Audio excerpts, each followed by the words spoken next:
Почитувани гледачи, добре дојдовте во еден многу интересен разговор кој што е како најава за еден многу благороден настан.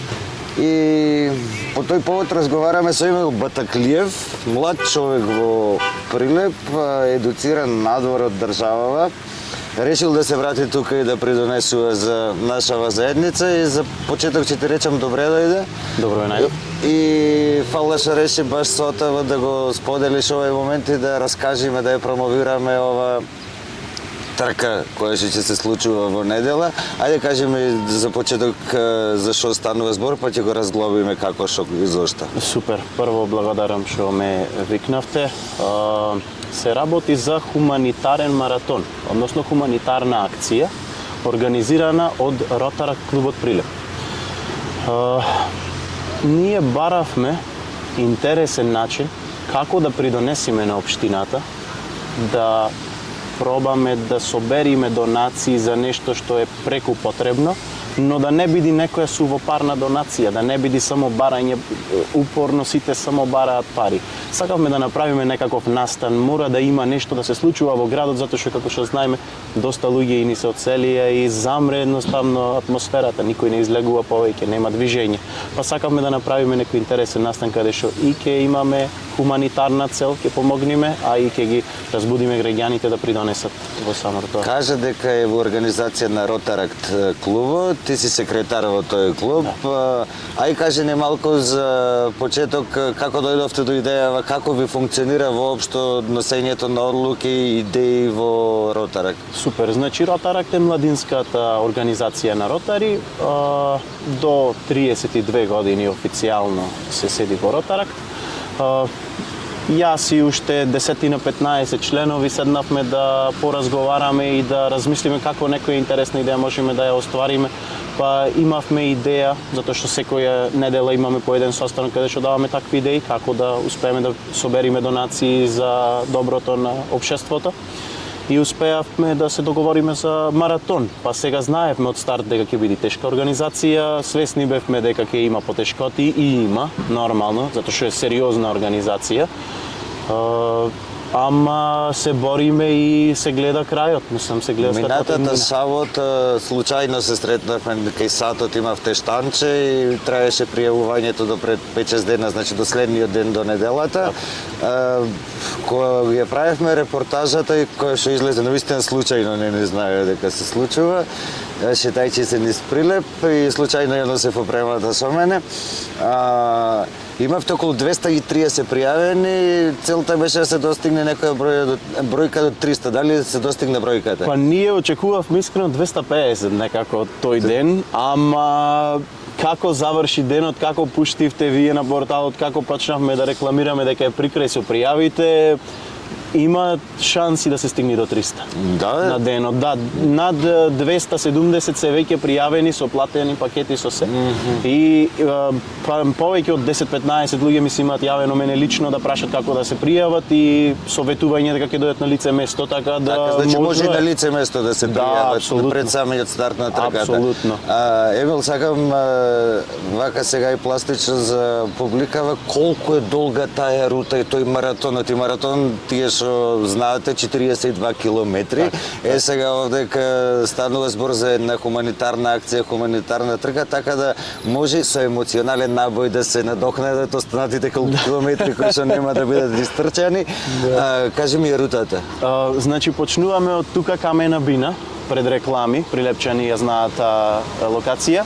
Од тука почнуваме, одиме до судот на кружниот тек, вртиме лево према димонаредникот кај Пата маркет, лево покрај река кај мостот одма се врти и слегуваме скроз долу до табана зградите. Од табана зградите вртиме лево према Плетварец и нагоре се качуваме до Камена бина. Тоа е еден круг. Еден круг е малку повеќе од 2,5 километри, односно трката се состои од 5 километарска рута и 10 километарска рута, но затоа што е патеката сосема малку повеќе, тие што трчат 5 километри ќе дојде како 5,400, а тие што трчат 10 километри 10,800. Значи 200 метри е повеќе еден круг, не е 2,5, туку е 2 километри и 700. Така, значи ако да сублимираме вака, ќе биде 10 километри трчање и 32 километри емоции. Така е. и желба да се помогне. Повеќето 37 емоции, 5 трчења, да. Апсолутно, исклучително интересна идеја. Не е ништо ново под сонцето, ја велам, не треба да се измислува нешто ново, само треба да се спроведуваат добри практики, добри примери. Што тука некога сте правиле, што настрана сте видели вие кои што сте едуцирани надвор. Спомна дека беше предизвикувачка организацијата. Можеш малку да ми споделиш, еве да речеме и за луѓето поглавно кои што се како некоја логистична поддршка, кои што треба да бидат некаква поддршка, некочница, кои се ајде да ги наречем на прилепски сопки наидовте во овие во процесот на организација? Па јас би рекол дека 70% од тежината е самиот настан. Значи треба да се размислува како да кажем, од нула до кула, значи се буквално. Треба да се размислува и дека треба безопасни да ставиме на самите бројчиња, значи до последен детал мора сето да се оствари за да немаме после ништо што не изненадува. И тоа не исцрпи, реално 2 месеци активно работиме 10-15 членови, активно работиме на маратон, тоа не исцрпува. Апсолутно имаме мали кочници во смисла на мора да се направат правилни документации, па не го знаевме тоа, тука малку закуцнавме како да се достапи до секоја институција, како да се известат и така натаму, па период на учење. Апсолутно. Дали институциите беа отворени тука да помагаат во... Јас бев изненаден колку се отворени искрено. Значи да, ни помогнаа многу. Во ист момент приметивме дека има многу како да кажам, безпотребни правила.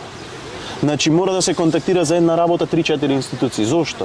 Само едно барање треба да се испрати до правилната институција и таа да си го спроведи со другите институции. Тоа мислам дека беше најголемото. Мислам дека тука законите малку се или ако има 3 барања за 3 институции, а главно се издава, не знам, МВР комуналец, кој да е, тогаш зошто да не можеме да ги однесеме сите барања на едно место, па после тие да се распределат. Мислам дека тука имаше мала потешкотија, додека не се потпишаа сите што треба и не се удрија печатите. Во глобала, искрено, мислам, не можам стварно да се пожалам од вработеницата што стварно не излегува во пресет. Ние сега ме подсети на оно кога се носе тип за прв пат законите си млад човек за едношалтерски систем и кога се донесе тие закони, после се продолжува по старо и викавме да едношалтерски за секој печатче и еден шалтер ти треба.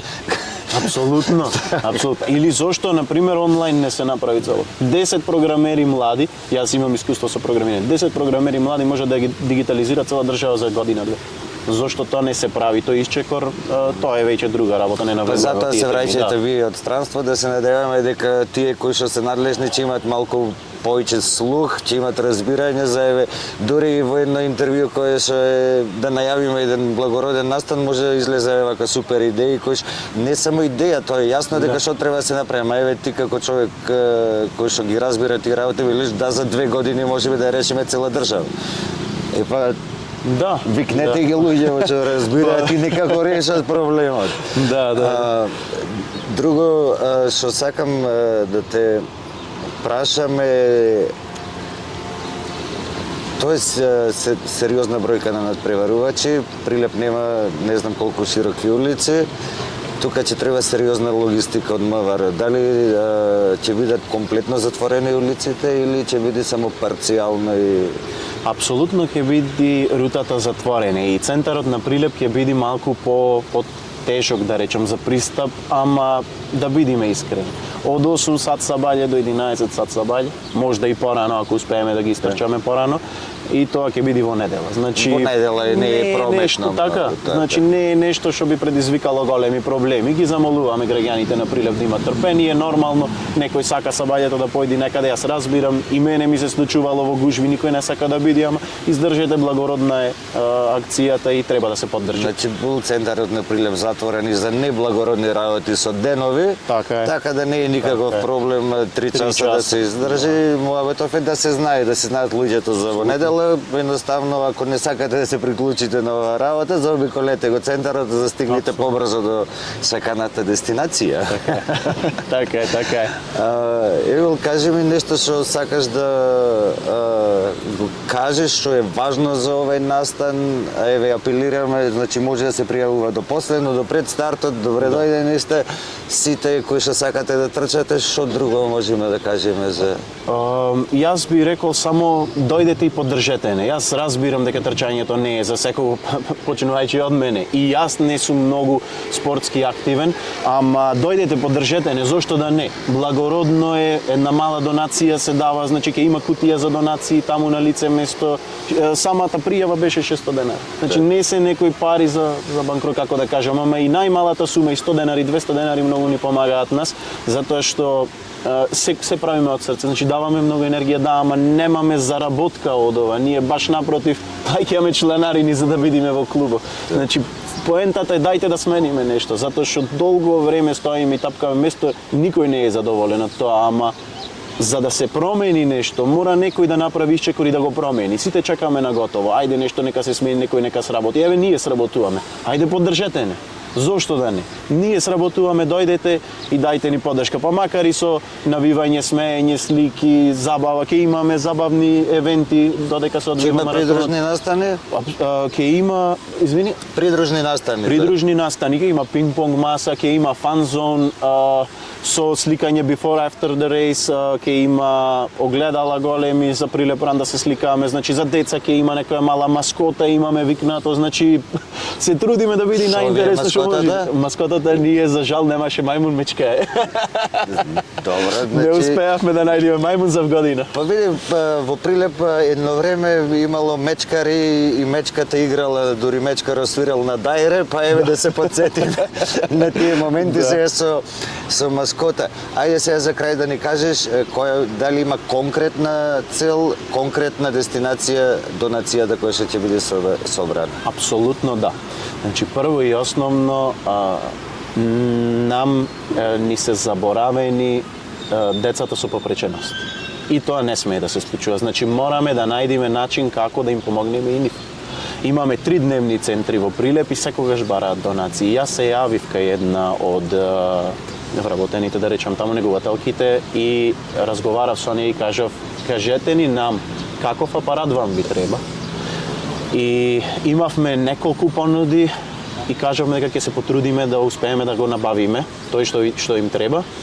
За среќа, односно за жал, кошта инвестицијата неколку илјади евра, ама за среќа имаме успешен настан. Така да ќе купиме електромагнетен стимулатор кој што служи за откочување, одблокирање на мускулите, за многу е налбатски да се кажи за откочување, за масирање. Така. Ама тоа служи за помагање кај децата со попречености, со окочености на мускулите. Тоа го поварале, вие ќе го набавите, Апсолутно да.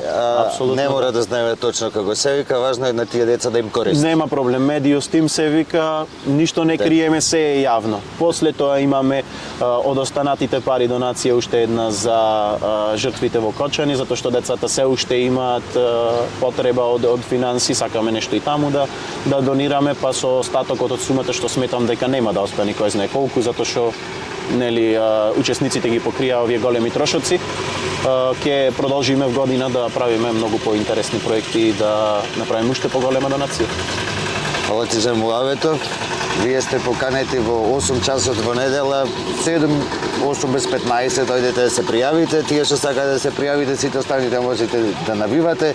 Ние тука ќе видиме да снимиме, да направиме репортажа и да го документираме овој настан и ви посакувам на цел Ротаракт успешна трка, успешен настан и тој апарат до децата да стаса што е можно побрзо. Апсолутно, ви благодарам многу на времето и на интервјуто. Ви благодарам што не поддржувате секогаш кога имаме потреба за да се пушти нели зборот до Прилепчани, така да бескрено сме благодарни. Се гледаме на следниот настан. Се гледаме во следно интервју.